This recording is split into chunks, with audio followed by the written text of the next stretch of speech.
어느 분의 진솔한 마음의 고백을 담은 글이 있습니다. 제가 그 글을 그대로 읽어드리려고 합니다. 저는 가난했고 힘들었어요. 죽으려고 하기도 했어요. 하지만 하나님께 기도하고 매달렸더니 축복을 주셔서 이렇게 크게 성장했어요. 이제는 저의 필요를 하나님이 모두 채워주시고 풍족하게 하셔서 나누며 살아가고 있어요. 이런 간증을 들으면 너무나 감사한 일 아닌가요? 같은 성도로 우리 팀이 고난을 이기고 승리하면 관중석에 있는 저도 기뻐서 박수하며 환호해야 하는 것 아닌가요? 그런데 제 마음은 왜 이렇게 비뚤어졌을까요? 간증을 들으며 나도 기도하는데 왜 내 삶은 여전히 이리도 막막할까 탄식이 나옵니다. 너무 가난하고 힘든 어린 시절 일부러 더 밝게 행동했습니다. 친구들과 아무 일 없는 것처럼 농담하며 웃으면 그 순간만큼은 괜찮은 것 같았습니다. 그런데 내 인생의 광야는 계속 이어졌습니다. 아니, 요셉도 감옥 끝나면 총리 되던데 내 인생은 언제쯤 꽃피나 그냥 뭔가 서러웠습니다. 내 인생은 왜 이런가? 기도하면 하나님이 다 책임지시고 복 주신다는데 나는 뭐 그럼 기도 안 했나? 교회에 도착해서 뒷자리 구석에 앉았습니다. 숨고 싶었습니다. 고난 때문이라도 주님께 매달려야만 하는 내 처지가 자존심이 상했습니다. 나도 뭔가 당당하게 해내서 하나님께 효도하고 영광 돌리고 싶었습니다. 기도하는 시간에 갑자기 주님의 마음을 들려주셨습니다. 아가서 2장 14절의 말씀이었습니다. 바위 틈 낭떠러지 은밀한 곳에 있는 나의 비둘기야, 내가 내 얼굴을 보게 하라. 내 소리를 듣게 하라. 내 소리는 부드럽고 내 얼굴은 아름답구나. 눈물이 터졌습니다. 마치 하나님께서 저를 꼭 안아주시는 것 같았습니다. 기퉁이에 숨어서 삐져있는 저를, 그래도 하나님이 기억해 주시면 좋겠다 싶었던 저를 하나님은 쭉 바라보고 계셨던 겁니다. 만약 요셉이 총리가 되지 않고 그저 그렇게 그의 인생이 감옥에서 끝났다면 실패일까요? 요셉이 애굽 총리가 되어야만 성공일까요? 성경은 요셉이 하나님과 함께함으로 형통하였다라고 말씀합니다. 형통의 이유를 하나님이 함께하는 것이라고 하십니다. 최고가 되어야만 영광 돌리는 것이 아닙니다. 요셉이 유혹을 거절하고 하나님과 함께 감옥으로 가는 순간 하나님은 영광 받으셨습니다. 또한 감옥에서도 낙심하지 않고 하나님과 기도로 교제하는 그 과정에서 하나님은 영광 받으셨습니다. 하나님과 함께하는 삶을 사는 것이 하나님께 영광을 드리는 것이고 또 인생이 성공이고 형통하는 것입니다. 글을 들으시면서 어떠셨습니까? 인생의 성공은 이 땅에 무언가를 많이 쌓아 올려야 되는 것이 아닙니다. 인생의 참 성공은 하나님과 함께하는 삶입니다. 그때 하나님께서 우리의 모든 상황을 뛰어넘을 수 있는 참된 형통을 허락하여 주시는 겁니다. 이 형통함을 우리가 누리며 살아갈 수 있기 원합니다. 오늘 말씀은 우리의 영혼이 형통하기 위해 우리에게 주신 하나님의 말씀입니다. 1절을 보면 하나님이 이 모든 말씀으로 말씀하여 이르시되 하고 말씀합니다. 이 문장을 원문으로 보면 와 예다베르라고 하는 단어가 처음 시작됩니다. 뜻은 이르시되라고 하는 단어입니다. 그런데 이 이르시되라고 하는 말의 의미가 담겨 있는 단어는 예다베르라고 하는 단어입니다. 근데 그 앞에 와라고 하는 것이 붙어 있습니다. 이거를 히브리어 문법적으로 말하면 계속적 와우라고 그렇게 이야기를 합니다. 무언가 앞에서 행한 그것이 지금도 말씀되고 있고 그것이 계속 이어져 가고 있다라고 하는 그런 의미를 가지기 위해서 앞에 와를 붙이는 겁니다. 그 이르신 것이 이전에도 말씀하시고 행하셨던 것인데 그것이 지금도 계속 이어져 가고 있다라고 하는 그런 의미가 거기에 담겨 있는 것입니다. 그래서 원문의 의미를 살려서 1절을 번역을 하자면 그 앞에 그리고라고 하는 단어가 이제 들어가야 합니다. 그리고 하나님이 이 모든 말씀으로 말씀하여 이르시되, 이렇게 되는 겁니다. 이 부분을 말씀드리는 것은 오늘 본문인 1절에서부터 17절까지의 이 십계명이 이 계속적 와우라고 하는 문법으로 시작되었다라고 하는 것이고, 그것은 이 본문을 이해하는데 굉장히 중요한 요소가 된다라고 하는 것입니다. 19장의 내용이 무엇이었습니까? 여호와 하나님께서 이스라엘 백성들 가운데 그들이 시내산에 장막을 치고 머물러 있을 때 임하신 사건이 19장에 기록되어 있습니다. 그리고 20장에 그렇게 임하신 여호와 하나님께서 명령하셔서 십계명을 허락하여 주신 것입니다. 그 사이에 그리고라고 하는 의미가 담겨 있는 것입니다. 이 말은 19장과 20장의 내용이 별개가 아니고 계속 이어지고 있는 매우 밀접하게 관련된 내용이다라고 하는 것을 우리에게 이야기해 주는 겁니다. 19장에서 여호와 하나님의 임재를 번개와 우레와 빽빽한 구름으로 나타내시고, 그리고 나팔 소리와 함께 여호와 하나님께서 임하실 때에 땅은 연기를 내고 그리고 진동하였다, 그렇게 기록하고 있습니다. 여호와 하나님은 시내산 주변에 경계를 세우라 말씀하시고, 그리고 이스라엘 자손들이 가까이 오지 말라 말씀하시며 너희는 여호와의 임재를 준비하여 너희 자신을 성결하게 하라, 그렇게 말씀하셨습니다. 이러한 전능한 하나님의 임재는 죄인인 인생이 그분 앞에 섰을 때 죽을 수밖에 없다라고 하는 것을 경험하게 했고, 그래서 이스라엘 백성들은 두려워 떨며 여호와 하나님을 만나게 됩니다. 그리고 하나님께서 이와 같은 것을 이스라엘 백성들에게 경험하게 하시는 이유를 말씀하시는데, 그것이 20장 20절에 너희로 경외하여 범죄하지 않게 하려 하심이라. 지난주에 여기까지 우리가 말씀을 나눴습니다. 하나님께서 이스라엘 자손에게 임하심은 그들을 시험하사 그들이 하나님을 경외하는지 경외하지 않는지, 하나님 앞에 범죄하는지 그렇지 않은지 하나님께서 보시겠다는 겁니다. 그리고 이제 20장에 하나님께서 십계명으로 대표되는 율법을 말씀하여 주시는 겁니다. 우리는 여기서 하나님께서 왜 이스라엘 자손들에게 율법을 주셨을까, 그 율법을 주신 이유가 무엇일까라고 하는 것을 깊이 생각해 보아야 합니다. 왜냐하면 율법을 주신 이유를 잘못 알고 있고 잘못 생각하는 사람들이 의외로 너무 많기 때문에 그렇습니다. 하나님께서 율법을 주신 이유를 어떻게 생각하느냐에 따라서, 그리고 그것을 어떻게 내 삶에 적용하느냐에 따라서 구원을 얻을 수도 있고 오히려 멸망으로 달려갈 수도 있기 때문이다라고 하는 것입니다. 20장의 시작을 이 계속적 와우라고 하는 문법적인 구조로 그리고라고 하는 의미를 담아서 19장과 연결하는 것은 하나님이 임재하신 사건과 그리고 지금 십계명을 명령하신 것이 같은 이유의 맥락 속에 있다라고 하는 그런 의미입니다. 하나님께서 그들 가운데 임재하심은 이스라엘 자손으로 하여금 여호와 하나님을 바라보고 그분을 바라봄으로 경외하는 마음을 가지고 그분의 말씀 앞에 범죄하지 않게 하기 위함인 겁니다.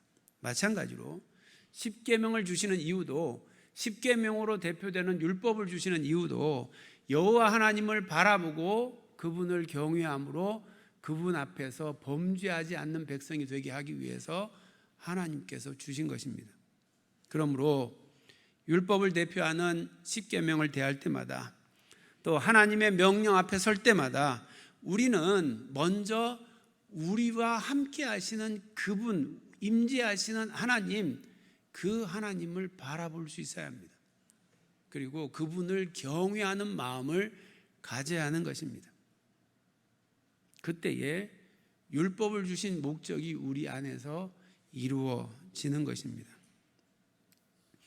여호와를 경외함으로 그분 앞에 범죄하지 않는 삶을 살아가기를 소망하는 마음을 가지는 것입니다. 이렇게 십계명은 우리에게 하나님의 임재 앞에 서게 하는 것입니다. 십계명은 우리에게 명령하는 내용을 우리가 살펴보면 이것을 분명히 우리에게 보여주고 있습니다.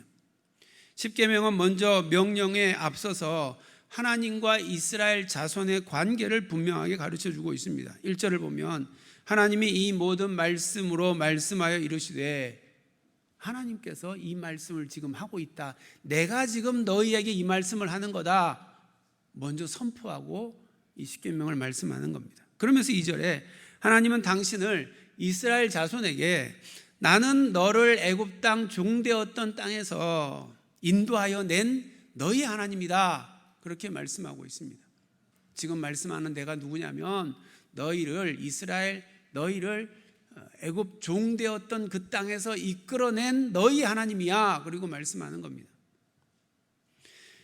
십계명을 주시는 이유가 하나님 당신과 이스라엘 자손이 이러한 관계 아래 있다는 것을 너희가 알아야 된다라고 하는 것을 먼저 말씀하시고, 그리고 십계명을 말씀합니다. 구약 성경을 보면 하나님은 이스라엘 자손을 향하여 나는 너희의 하나님이 되고 너희는 내 백성이 되리라 라고 하는 말씀을 자주 말씀하십니다.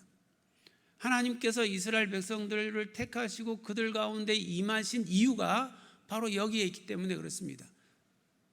나는 너희 하나님이 되고 너희는 내 백성이 되리라. 그래서 십계명 1계명부터 4계명을 보면 하나님의 택함 받은 이스라엘 자손이 하나님과 바른 관계를 맺기 위해서 반드시 지켜야 하는 4가지를 말씀하고 있는 겁니다. 첫째, 너는 나 외에는 다른 신을 내게 두지 말라. 하나님과 이스라엘 자손 사이에 어떤 다른 신이 있을 수 없다는 겁니다. 하나님만이 이스라엘의 하나님이라고 하는 것입니다. 온전한 사랑의 관계는 그들 사이에 같은 비중이나 그 비중이 더한 어떤 존재가 끼어들 수 없는 겁니다. 만약 그렇다면 두 사람이 사랑하는 게 아닙니다. 두 사람이 사랑하면 두 사람 사이에 두 사람의 관계보다 더한 비중을 가지고 있는 어떤 존재가 있을 수 없는 겁니다. 하나님 앞에 하나님 외에 하나님 같은 다른 존재가 있다면 그건 하나님을 섬기는 게 아닙니다. 두 번째로, 너를 위하여 새긴 우상을 만들지 말라. 눈에 보이는 우상을 만들어 바라보기 시작하면 보이는 형상에 마음이 집착되어서 하나님과의 관계가 깨어진다는 겁니다. 설령 하나님을 상징하는 것이라 할지라도 하나님은 만들지 말라고 말씀하십니다. 보암직한 것에 마음을 빼앗기는 아담의 후손이 우리인 것을 하나님이 알고 계십니다. 하나님은 보이는 어떤 것 때문에 그 마음이 하나님에게서 돌아서는 것을 결코 용납하지 않으시는 겁니다. 우리가 우리의 눈에 보이는 어떤 것에 우리의 마음이 더 빼앗겨서 그것을 즐거워하고 그것을 좋아하면 하나님께서 그거 싫어하십니다. 하나님과 온전한 관계를 맺기 위해서 우리의 눈이 하나님을 바라보아야 하는 겁니다. 그런데 하나님 아닌 다른 것을 더 좋아하고 그것을 즐겨하면 하나님께서 그거 그냥 내버려 두지 않습니다. 하나님은 질투하는 하나님이십니다. 세 번째로, 너는 내 하나님 여호와의 이름을 망령되게 부르지 말라. 하나님과의 바른 관계 아래 있기 원한다면 너무나 당연한 명령입니다. 19장의 여호와의 임재를 보면 그분은 영광과 존귀와 위엄이 한이 없으신 분입니다. 하나님은 영광을 받으시고 이스라엘 자손은 하나님을 찬양해야 하는 것이 마땅한 그와 같은 존재이십니다. 그런데 찬양은 고사하고 그분의 이름을 악의적인 의도를 가지고 자신의 거짓을 감추고 자신의 주장을 정당한 것으로 만들기 위해서 사용하고 무의미하게 그 이름을 사용한다면 하나님이 용납하지 않는 것입니다. 사람 사이에 사랑하는 관계에서도 그분을 사랑하면, 그분을 존경하면 그분의 이름이 다른 사람들에게서 잘못 사용되어지는 것을 용납할 수가 없습니다. 하물며 영광과 존귀와 위엄이 있으신 하나님의 이름이 함부로 부정적으로 사용되는 것, 하나님과의 온전한 관계 안에 있으면 있을 수 없는 일인 겁니다. 네 번째로, 안식일을 기억하여 거룩하게 지키라. 정기적으로 하나님을 바라보고 하나님을 의식하며 하나님께 나와 하나님과의 만남을 가지는 것을 게을리하지 말라는 겁니다. 두 존재가 바른 관계를 맺으려면 정기적인 만남이 필요한 겁니다. 결혼하신 분들, 결혼하기 전에 기간이 얼마가 되었던 정기적인 만남들이 꾸준히 있어 왔고, 그리고 결혼으로 이어지는 겁니다. 매일 만나고 또 낮에 만난 것도 모자라서 저녁에 집에 들어와서 전화기 붙들고 또 이야기하고, 그러면서 만남이 계속 이어지니까 관계가 좋아지고 친밀해지고 결혼에 이어지는 겁니다. 하나님과 온전한 관계를 맺기 원한다면 늘 하나님을 바라보고 하나님과 교제하는 삶을 살아가야 하나님과 온전한 관계가 만들어지는 겁니다. 하나님은 1회에 한 번 안식일을 정하시고 만남을 통해 나와 함께 교제하며 온전한 관계를 맺자고 그렇게 말씀하십니다. 그래서 안식일은 하나님을 잊고 마치 인생의 주인이 자신인 양 착각하고 살아가는, 그러므로 죄를 범하는 우리들에게 아니야, 그렇게 살면 안 돼, 나에게 나와, 나하고 관계 맺자, 나하고 교제하자, 너 적어도 일주일에 한 번은 나한테 나와, 그리고 나와 함께 만남을 가지자, 그렇게 하나님께서 우리에게 요청하시는 것입니다. 십계명의 처음 4가지를 보면 우리는 십계명을 주신 목적이 무엇인가라고 하는 걸 알 수 있습니다. 우리에게 십계명을 주신 하나님의 마음을 알면 그분과 함께 교제하며 그분과 함께 온전히 하나된 관계가 되기를 원하시는, 그래서 너희는 나의 백성이라고 하는 하나님의 이 마음을 알면, 그러면 그 나중에 나오는 6가지 계명도 저절로 지켜지는 것입니다. 내 부모를 공경하라, 살인하지 말라, 간음하지 말라, 도둑질하지 말라, 내 이웃에 대하여 거짓 증거하지 말라, 내 이웃의 집을 탐내지 말라. 이 명령을 하시는 하나님의 마음, 너희가 나의 백성으로 이 땅에서 거룩한 삶을 살아가기를 원하는 그 하나님의 마음을 알고 하나님과 교제하고 되면 이건 저절로 지켜지는 겁니다. 십계명으로 대표되는 율법은 우리의 행위를 규정하기 위하여, 규제하기 위하여 만든 법이 아닙니다. 마치 아이들이 놀이를 하면서 땅바닥에 선을 쫙 그어놓고 금 밟으면 죽는다 말하는 것처럼, 이렇게 살면 구원받고 저렇게 살면 죽는다라고 하는 것을 가르쳐 주기 위해서, 그렇게 선을 긋기 위해서 우리에게 율법을 준 게 아닙니다. 그게 율법의 기능이고, 그래서 우리에게 주셨다면 우리는 다 죽을 사람들입니다. 십계명은 하나님의 하나님됨을 가르쳐 주는 것입니다. 그리고 십계명은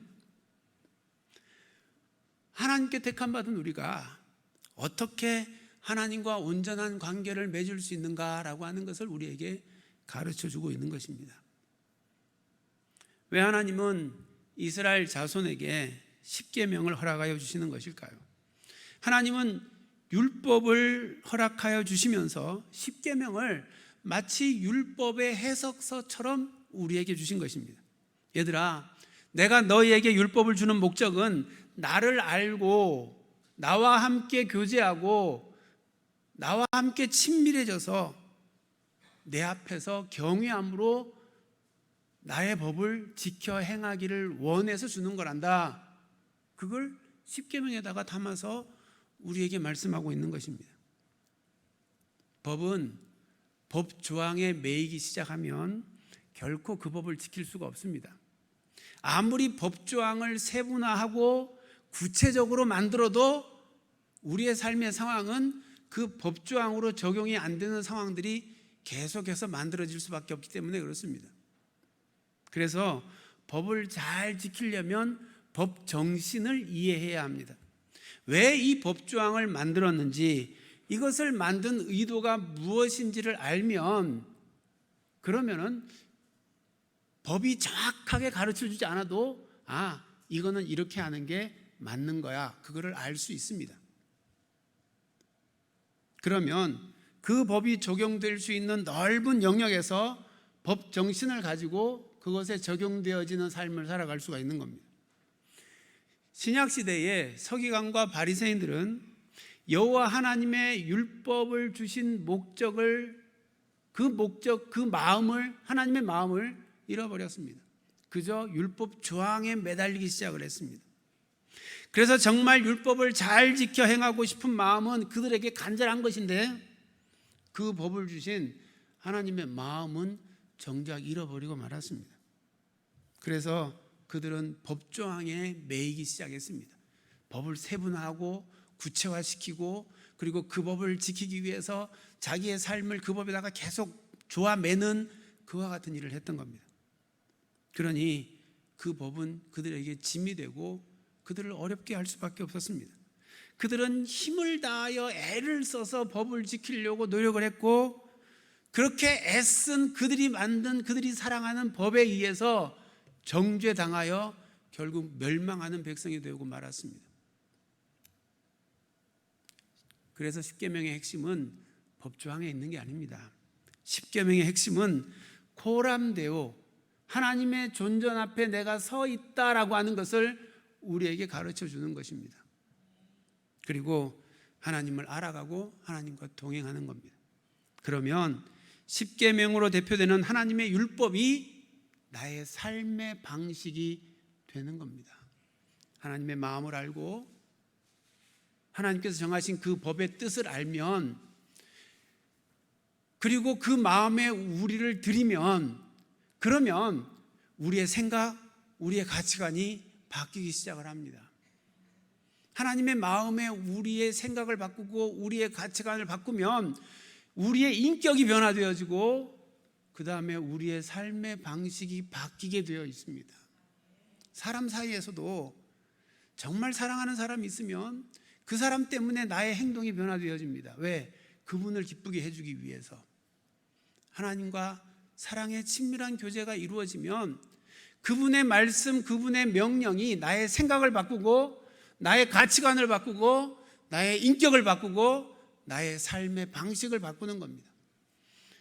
내 생활의 삶의 방식이 그리스도의 복음과 계속 부딪히면, 내가 아직 그분을 내 마음 가운데 모시고 있지 않구나, 여전히 내가 주인 되어 내가 살려고 하고 있구나, 그렇게 생각하면 맞습니다.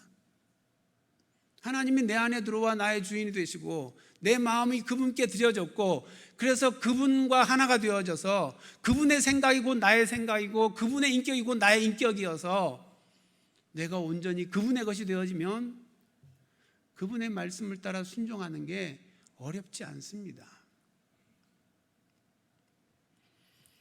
그분의 마음은 없고 그분의 명령만 우리에게 있으니까 그 명령을 지키는 게 너무나 힘들고 무거운 짐이 되는 겁니다. 예수님께서 말씀하셨습니다. 수고하고 무거운 짐진 자들아, 그 율법에 매여서 고통당하는 너희들아, 내게로 오라. 내가 너희를 쉬게 하리라.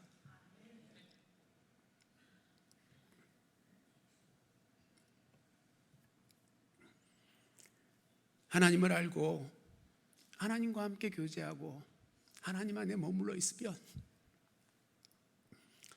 그 하나님의 은혜가 나를 붙들어서 이전에는 할 수 없었던 그 일이 나에게 이루어지게 되는 이 놀라운 역사를 경험하게 되는 겁니다.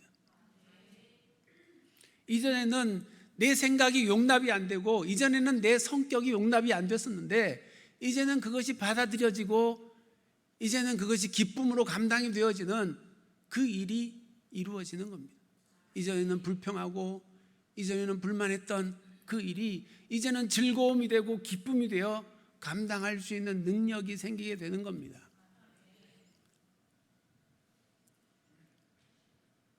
율법이 아니라 그 율법을 주신 하나님을 우리가 바라볼 수 있기 원합니다. 율법을 지키기 위한 열심이 아니라 하나님과 친밀하고 하나님과 가까이 나아가기 원하는 마음을 우리가 가질 수 있기 원합니다. 그러면 하나님의 명령이 우리에게 저절로 이루어집니다. 그리스도의 복음의 말씀이, 하나님의 그 명령이 우리의 삶의 방식이 되는 것입니다. 하나님을 알고 하나님과 교제하며 하나님을 경외함으로 그분과 함께 친밀한 교제 가운데 있을 때에 우리 안에 하나님의 말씀 앞에 범하는 범죄 일이 일어나지 않고 오히려 즐거이 하나님의 말씀 앞에 순복하는, 그래서 율법에서부터 자유하나 그러나 율법을 우리의 삶 가운데 넉넉히 이루어가는 그런 믿음의 삶이 우리 안에 이루어질 수 있기 원합니다. 이 한 주간 우리의 삶 속에 그 하나님의 말씀이 우리의 삶 속에 이루어지기 위해서 주님을 날마다 바라보고 주님과 함께 걸어가는 믿음의 삶이 우리 안에 이루어지기를 주님의 이름으로 축원합니다. 이제 우리에게 주신 말씀을 생각하며 함께 찬양하기 원합니다. 이 찬양은 말씀 앞에서 경외함으로 주께 홀로 섭니다, 그렇게 고백합니다. 이 말씀 앞에서 경외함으로 주께 홀로 서니까 그 다음 가사가 나와 있는 모든 내용이 그냥 그렇게 된다는 겁니다. 그렇게 고백이 가능하다는 겁니다. 오늘 찬양대가 엄청난 고백을 했습니다. 우리 찬송가에 부름받아 나서니 뭐만큼의 고백이 되는 가끔씩 저 찬양하면 막 가슴이 섬뜩섬뜩합니다. 야, 정말 우리의 고백이 우리의 삶으로 되어질까? 그런데 가능합니다. 하나님이 나의 삶의 주인이 되시고 하나님과 친밀한 교제 가운데 하나님을 사랑하면 그것이 가능합니다. 하나님의 명령하신 그 말씀이 나의 삶 속에서 열매 맺어지는 그 기쁨을 우리가 누릴 수 있기 원합니다. 이 소망을 가지고 우리 함께 찬양하겠습니다.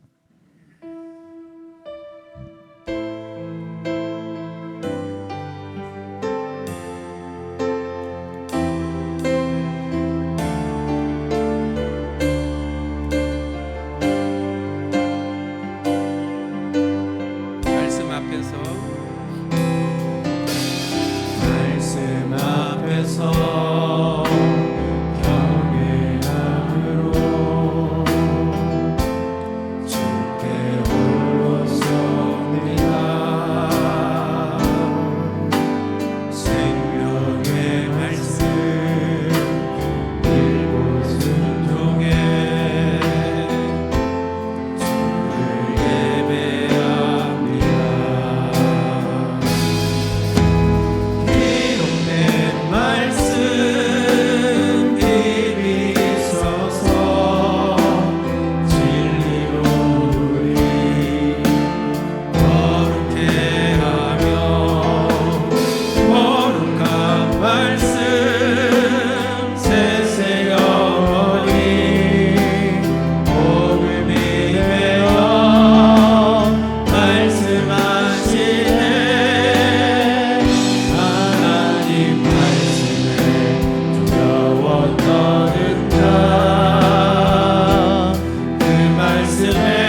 우리를 사랑하시는 하나님께서 우리를 사랑하시며 우리에게 말씀하신 명령이 우리의 영혼을 살리고 우리의 삶에 하나님의 나라를 가져오게 하는 복된 말씀인 줄 우리가 믿고 알면서, 그러면서도 이 땅의 삶을 살아갈 때에 내가 주인 되어 내 생각대로, 내 뜻대로, 내 마음대로 이 땅의 삶을 살고 싶은 육체의 소욕에 매번 넘어지는 우리 자신임을 주님 앞에 고백하며 주님 용서를 구합니다. 주님, 우리의 마음 가운데 하나님의 명령을 지키기 원하는 간절한 소망이 있음에도 매번 그렇게 넘어짐은 하나님의 말씀을 지켜 행할 능력이 나에게 없음을 깨닫게 하고 고백합니다. 그저 율법은 우리로 하여금 우리를 정죄하게 하는 그와 같은 기준일 뿐이고, 하나님의 말씀을 지켜 행할 수 있는 능력은 하나님께로부터 우리에게 부어지는 것임을 오늘 깨닫게 하시니 감사합니다. 주님, 그러기에 주님을 바라봅니다. 주님을 의지합니다. 주님께로 나아갑니다. 주님을 경외하는 마음을 가지고 주님 앞에 서기를 원합니다. 날마다 주님과 함께 믿음의 길을 걸어갈 때에 주님께서 우리의 생각을 바꾸시고 우리의 가치관을 바꾸시고 우리의 인격을 바꾸시고 우리의 삶의 방식을 바꾸사 하나님의 말씀을 따라가는 삶이, 그 순종함이 쉬운 믿음의 삶 살아갈 수 있도록 주여 인도하여 주시옵소서. 수고하고 무거운 짐진 자들아 다 내게로 오라. 내가 너희를 쉬게 하리라 말씀하신 주님과 함께 이 땅의 삶을 살아 영원한 하나님의 나라에 이르는 저희들이 될 수 있도록 주여 인도하여 주옵소서. 예수님의 이름으로 기도드립니다. 아멘.